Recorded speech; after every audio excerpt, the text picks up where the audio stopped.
How's it, Grant here? Welcome back to the channel. The OnePlus 9 Pro is the latest high-end smartphone from OnePlus, who's built its brand on offering high-end specifications at lower prices. Now with the OnePlus 9 Pro retailing for $1,069 here in the US before tax, OnePlus has directly positioned it against the likes of the Samsung Galaxy S21 Ultra and iPhone 12 Pro Max. Is it up to the challenge? Let's take a look. The OnePlus 9 Pro comes in OnePlus's signature rectangular red box, but this time with branding to show off their new partnership with camera manufacturer Hasselblad, who OnePlus has stated as helping to co-develop the cameras on the phone. Opening the box, the phone is resting at the top and there's the usual nighttime reading. Unfortunately, there's no case included here. However, OnePlus does have cases for purchase, and I'm pretty partial to this carbon bumper case. Also included in the box is a 65-watt Warp charger, which uses the included signature OnePlus USB-C to USB-C charging cable. This is nice considering other manufacturers have decided to remove these accessories from their offerings, and those who do don't always include a charger compatible with the advertised fast charging speeds. The phone comes in two colors in the US, Morning Mist and Pine Green. It also comes in Stellar Black in other regions. I like this Pine Green color as it has a matte finish and is more resistant to fingerprints than the shiny Morning Mist colorway. Taking a look around the phone, there is the signature OnePlus alert slider and power button on the right. The volume buttons are located on the left-hand side, while the main speaker, USB-C port, and SIM tray are located at the bottom. Not surprisingly, there is no headphone jack, so you'll need USB-C wired headphones or a wireless Bluetooth pair. On the rear, there's an overhauled quad camera system, co-developed with camera manufacturer Hasselblad. I'll have more on the camera hardware, camera app, and photo samples later in the video. The OnePlus 9 Pro is powered by a Snapdragon 888 system on a chip with 8 or 12 gigs of RAM and 128 or 256 gigs of UFS 3.1 fast storage. There's no support for storage expansion with a memory card, so be sure to get the right configuration that suits your storage needs.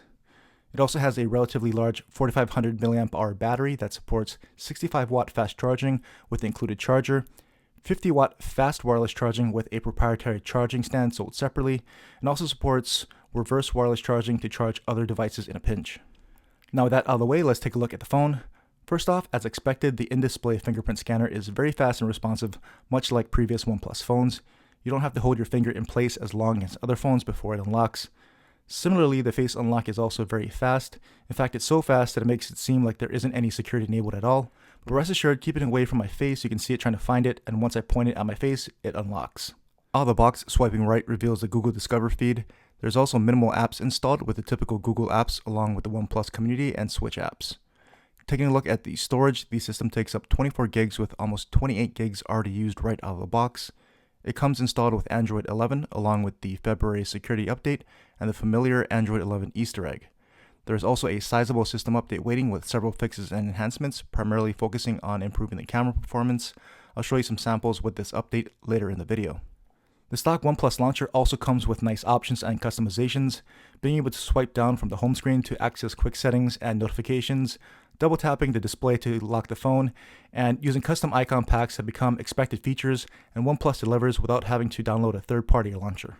Additional custom options that Oxygen OS is known for, like changing grid and icon sizes, accent colors, icon shapes, and fonts are here as well. There's also a new canvas feature to display an outline of your wallpaper subject to show on the ambient display. Speaking of wallpapers, there are several included to choose from, including a whole gallery from the Shot on OnePlus program. There are also some nice sound options like enhanced audio with Dolby Atmos, earphone options to automatically resume audio playback, or answering phone calls when a Bluetooth device is connected. There's also support for Android's live caption feature to automatically detect audio from your phone and display captions in real time.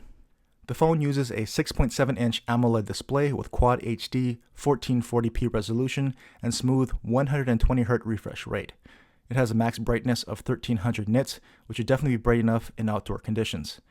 As you can see, videos look quite good as you'd expect on this full screen display. Viewing media content and playing games should be an enjoyable experience on the OnePlus 9 Pro. There are also stereo speakers which get quite loud and sound quite nice.